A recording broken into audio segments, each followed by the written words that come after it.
नगर परिषदेच्या इमारतीखाली असलेल्या विविध प्रकारच्या दुकानांसमोरील पत्र्याचे शेड नगर परिषदेने काढल्यामुळे आज संपूर्ण दुकानदारांनी मुख्याधिकारी यांना निवेदन दिले आहे। यावेळी माजी मंत्री जयप्रकाश मुंदडा यांच्या समोर सर्वच दुकानदारांनी आपले गाऱ्हाणे मांडले।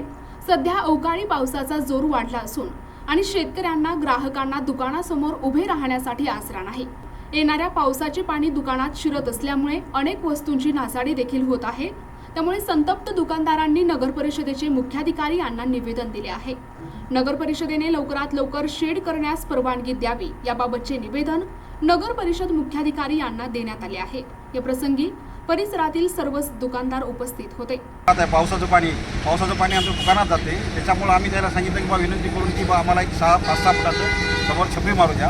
आमच्या छपरीला रहदारीचा कोणताही अडथळा येत नाही, कोणतीही वाहतूक आमच्या छपरीमुळं अडत नाही किंवा आम्ही जे छेड मारतोय ती कोणतीही वाहतुकीला अडचण करत नाही अशी विनंती केली आम्ही।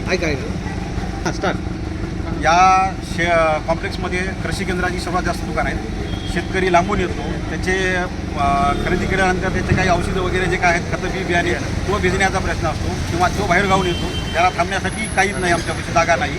दुकानात सगळे गिरायक आत घेणं सीझनच्या टायमाला शक्य होत नाही, त्याच्यामुळे आम्ही नगरपालिकेला अशी विनंती केली की एक 5-6 फुटाचं का होईना पण आम्हाला समोरची छपरी मारू द्या आणि गिरायकाला थांबण्यापुरती जागा निवारा करू द्या आम्हाला, आणि आमचा कोणताही अडथळा होत नाही वाहतुकीला। आज मुंदडा साहेब आले होते, तुमची भेट झाली, काय वाटलं, समाधान वाटलं काय? हां, आम्ही मुंदडा साहेबाला सांगितलं की आमची विनंती केली की आमची अशी तक्रार शिवसभापर्यंत पोहोचवायची। प्रतिनिधी नंदू परदेशी, NTV न्यूज मराठी, वसमत, हिंगोली।